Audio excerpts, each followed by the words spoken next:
श्रेयांश कुमार ने,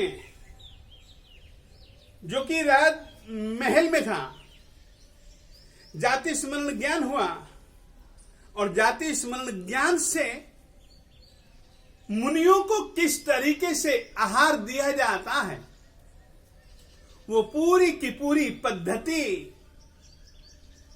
पूर्व भव में जो उसने सीखी थी, पूर्व भव में जिसका उसने अभ्यास किया था, उस सारी की सारी प्रक्रिया, वो सारी की सारी पद्धति कि वोहराते समय किन किन बातों का ध्यान रखना है, किन किन दोषों का त्याग करना है, किस किस तरीके के आहार को देख करके मुनि आहार नहीं लेते हैं, इत्यादि दोषों की कल्पना भी उसके दिमाग में आ गई। और परमात्मा उसके महल के पास में से जाए उसके पहले यह बाहर आया और इसने परमात्मा को बुलाया। परमात्मा उसके महल में पधारे और परमात्मा ने जो ही हाथ पसारे त्यों ही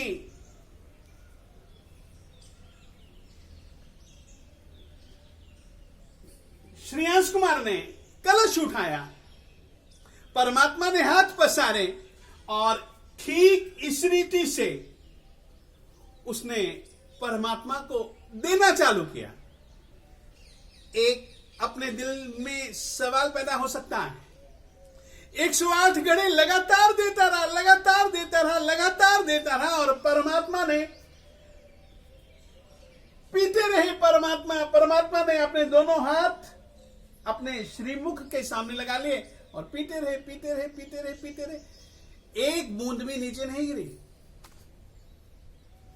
हमारे तो यहां से भी टपकता है, न उंगलियों में से भी टपकता, पानी जैसा पदार्थ नहीं गिरा।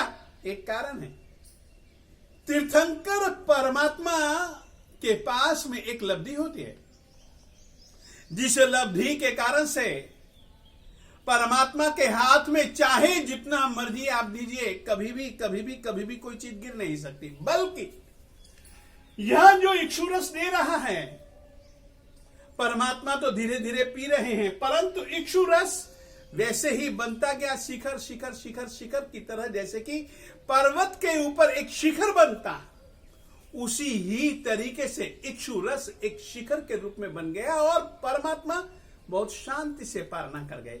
और याद रखिए, वो दिन और दूसरा कोई नहीं था, अक्षय तृतीया का दिन था। मुनि दान, तीर्थंकर परमात्मा को दिए हुए दान के कारण से साल के इतने दिनों में से किसी भी दिन के लिए अक्षय, यह विशेषण नहीं है। अक्षय पुण्य उपार्जित उसने किया। और इतना ही नहीं, वो दिन हमेशा के लिए मुनिदान के कारण से, सुपात्र दान के कारण से, तीर्थंकर परमात्मा को दिए गए इक्षु रस के दान के कारण से इतिहास में अक्षय, उसका कभी भी क्षय न हो, उस तरीके का दिन, यानी कि देवादिदेव परमात्मा श्री आदिनाथ स्वामी जी के वर्षी तप के पारने का दिन, इसको वर्षी तप कहा जाता है। वर्षी यानी कि 12 मास, परंतु नहीं, परमात्मा श्री आदिनाथ स्वामी जी ने 1 वर्ष तक तपस्या की, ऐसी बात नहीं है। 12 महीने से भी ज्यादा, 13 महीने और कुछ दिनों तक परमात्मा ने तपस्या की है।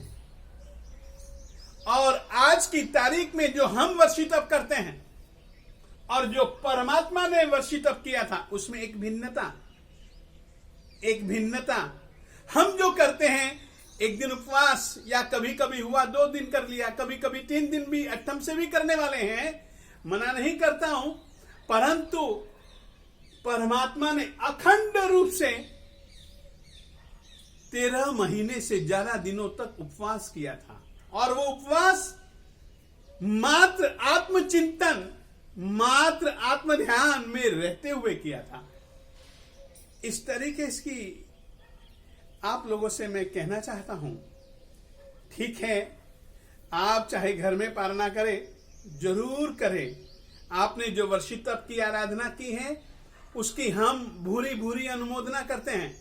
और आप लोगों से कहना चाहते हैं, परमात्मा श्री आदिनाथ स्वामी जी की स्मृति में किया जाने वाला यह तप शायद हम अपनी जिंदगी में पहली बार देख रहे हैं कि पालीताना में या हस्तिनापुर में पारने को लेकर के जो ठाठ बाट से सामूहिक सैकड़ों नहीं हजारों वर्षी तप के तपस्वी लोग आकर के परमात्मा को पहले पारना करवाते हैं, परमात्मा का पहले अभिषेक कराते हैं, अपने हाथों से परमात्मा को अर्पित करते हैं, फिर बाद में खुद लेते हैं। सचमुच में बहुत याद आता है।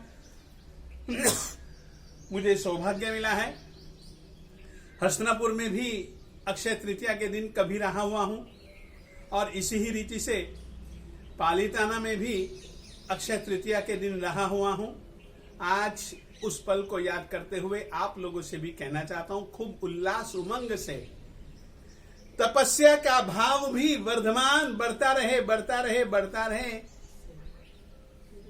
इस प्रकार की तैयारी के साथ में आप अवश्य में वर्षी तप का पालना करें। इतना ही आज के दिन मैं आप लोगों से कहना चाहता हूं।